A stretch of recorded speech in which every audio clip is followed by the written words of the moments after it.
хорон ард түмнийхэн төлөө эрдэм чадлаа зориулж Монгол улсын хууль, ёс зүйн хэм хэмжээг чанд захиж үндэсний язгуур ашиг сонирхол захирагдсан албан үүргээ үнэн шударгаар биелүүлэхэн тангаргалъя.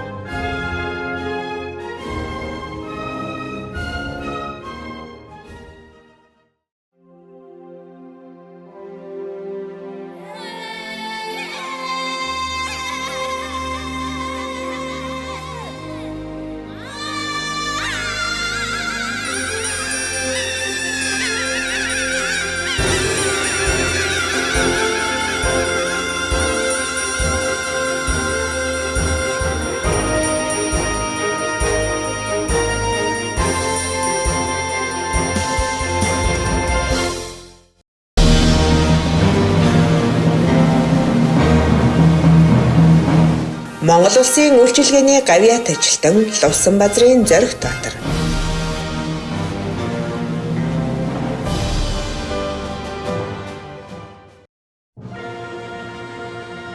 Лувсанбаазарын Зоригт Баатар 1960 оны 3 дугаар сарын 23-ны өдөр Сэлэн аймгийн Мандал суманд төрсөн 1967-оос 1977 онд Мандал сумын зүүн хараа хотын 10 жилийн 1-р дунд сургууль 1983-аас 1990 онд Улсын багшийн их сургуулийн математикийн анги 2003-аас 2004 онд Удирдлагын академийн төрийн удирдлагын сургуулийг төрийн удирдлагын менежер мэргэжлэр магистрийн зэрэг хамгаалан тус төгсөж математикийн багш удирдлагын менежер мэргэжил эзэмшин төрийн албанд тэр дундаа төрийн захиргааны албанд тасралтгүй ажиллаж ирсэн билээ.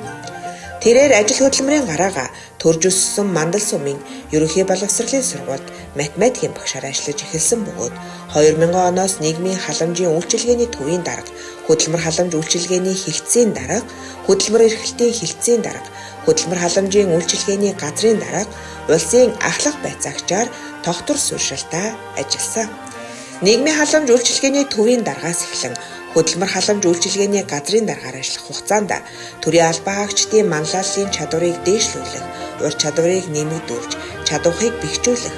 албан хаагчдын ёс зүйн хэм хэмжээг сахиулах, мэргэжлийн ёс зүй харилцаа хандлага, мэдлэг чадварыг дээшлүүлэхэд онцгой анхаарч, төрөөс барьж буй бодлого шийдвэрийг орон нутагт хэрэгжүүлж, төрийн ажил үйлчилгээг иргэдэд хөнгөн шуурхай хүргэн, хөдөлмөр эрхлэлтийг нэмэгдүүлэх, ядуурлыг бууруулах, иргэдийн амжиргааны түвшинг дээшлүүлэх чиглэлээр ажиллаж, хөдөлмөр нийгмийн хамгааллын үйлчилгээний чанар хүртээмжийг нэмэгдүүлэхэд өөрийн хувь нэмрээ оруулсаар ирсэн. Хүний эрхийг хангах, гендрийн эрх тэгш байдлыг хангах чиглэлээр байгууллага болон төр иргэний хамтын ажиллагааны гүүр чиглүүлэгч нь болж тодорхой үр дүнд хүрч 2022 онд Хүний эрхийн үндэсний комиссоос гендрийн мэдрэмжтэй удирдагчаар шалгарсан. Сэлэн аймгийн ахмад насны эрүүл мэндийг сайжруулах чиглэлээр орон нутгийн аж ахуй нэгж байгууллагууд болон ахмадын хороотой хамтран ахмадын сувилын байрыг шинээр барьж ашиглалтад оруулж ахмад настан болон иргэдийн талархлыг хүлээсэн ажил болсон юм. Тэрээр 2021 онд Дэлхийн банк болон Швейцарын хөгжлийн агентлагийн санхүүжилтийг хөдөлмөр халамж үйлчилгээний газартаа татан хөдөлмөрийн зах зээл дэх боломжийг ажил хайгч иргэд болон бичил бизнес эрхлэгчдэд хүртээмжтэй хүргэх зорилгоор ажил мэргэжлийн төв залуучуудын хөдөлмөр эрхлэлтийн үйлчилгээний загвар төвийг тус бий болгож нэг цагийн үйлчилгээ, сургалтын танхим, ганцаарчилсан зөвлөгөө өгөх, хөгжлийн бэрхшээлтэй иргэд хүртээмжтэй үйлчилгээ авах боломжийг нээж өгсөн билээ.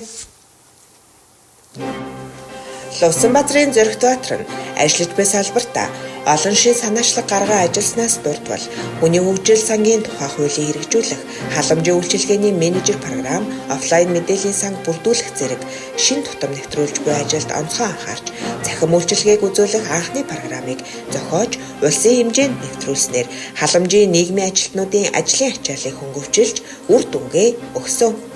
Халамжаас хөдөлмөрт зорилтыг аймгийн хэмжээнд маш сайн хэрэгжүүлж, хөдөлмөрийн насны ажилгүй иргэдийн хөдөлмөр эрхлэлтийг дэмжин, ажилд зуучилж, өрхийн үйлдвэрлэл эрхлүүлэх замаар ажилдаа орлоготой болоход өөрийн удирдсан байгууллагын алба хаагчдын хамтаар үгүй ажилласны үр дүнд 2016-аас 2025 он гэхэд хүнсний эрхийн бичиг авдаг өрх иргэдийг 85%-аар бууруулж, Сэлэн аймгийн ажилгүйдлийн түвшин улсын дунджаас 4 дахин бага байгаа нь түүний удирдсан салбарын амжилт билээ.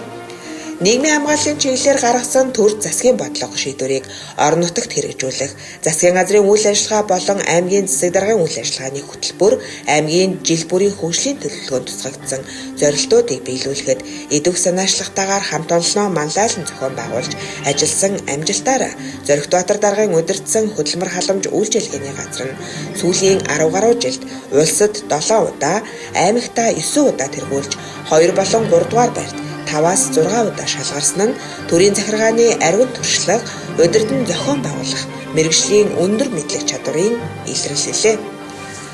Зоригтбаатар өөрийн ажил албан тушаалтаа хариуцлагатай үр бүтээлтэй ажиллахын зэрэгцээгээр 2007 онд Сэлэнг аймагт зүүнний хүчний холбоог анх байгуулагдахад гишүүд дэмжигчдийн саналаар Сэлэнг аймгийн зүүнний хүчний холбооны дараагаар сонгогдсон 150 гаруй гишүүд дэмжигчдийг удирдан зохион байгуулж идэвхтэй үйл ажиллагаа явуулан орон нутгийн хөгжлийн бодлогыг дэмжин ажилласан бөгөөд 2011 онд зүүнний хүчний холбооны алтан од медалаар шагнагдсан.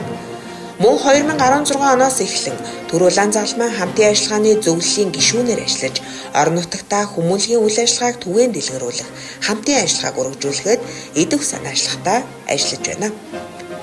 Лувсан базрын Зоригтбаатарын төрийн захиргааны байгууллагад олон жил үр бүтээлтэй ажилласан хөдөлмөрийн амжилтыг үнэлэн 1998 онд залуу үеийг халамжлан хүмүүжүүлэгч цол тэмдэг,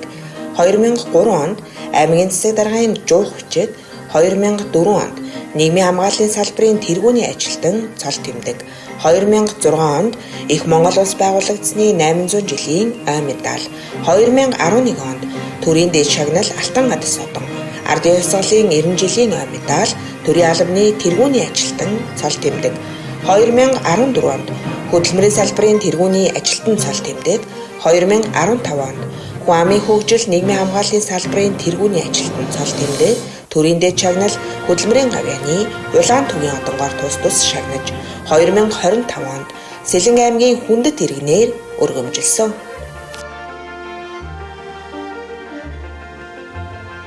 Хөдөлмөр нийгмийн хамгааллын салбар болон нутгийн захиргааны байгууллагын хариуцлагатай албанд 45 жил тогтвор сууршаалтай үр бүтээлтэй ажиллаж хөдөлмөр эрхлэлтийг дэмжих, ажилгүйд ядуурлыг бууруулах, өрхийн амжиргааны түвшинг нэмэгдүүлж, орлоготой ажилтай болгох, ялангуяа нийгмийн зорилттой бүлгийн үр хэрэгдэд үзүүлэх нийгмийн халамжийн үйлчилгээг цаг хугацаанд нь хүргэх, хүртээмжийг нэмэгдүүлэх зэрэг олон ажлыг орон нутагт оновчтой зохион байгуулж, сэтгэл зүтгэл, идэвх санаачлаг гарган ажилласан Зоригтбаатарын ажил амжилтыг төр засгаас өндрөөр үнэлж 2025 онд Монгол улсын ерөнхийлөгчийн зарилгаар Монгол улсын үйлчилгээний гавьяат ажилтан цол тэмдгээр шагнасан юм а. Ийхүү өнөөдөр гэр бүл, найз нөхөд хамт олон өргөн сэлэнгчүүдтэйгээ хамт алдар гавьяаныхаа мэлалгыг хийж буй Монгол улсын үйлчилгээний гавьяат ажилтан Лувсан базрын Зоригтбаатар танд эрүүлийн сайн сайхан бүхнийг хүсэн өрөөж туршлага мэдлэгээ олон жил хуваалцсан үлгэр дуурайл болж төрийн албаны их үйлсэд зөвлөн туслаж явахыг хүсье.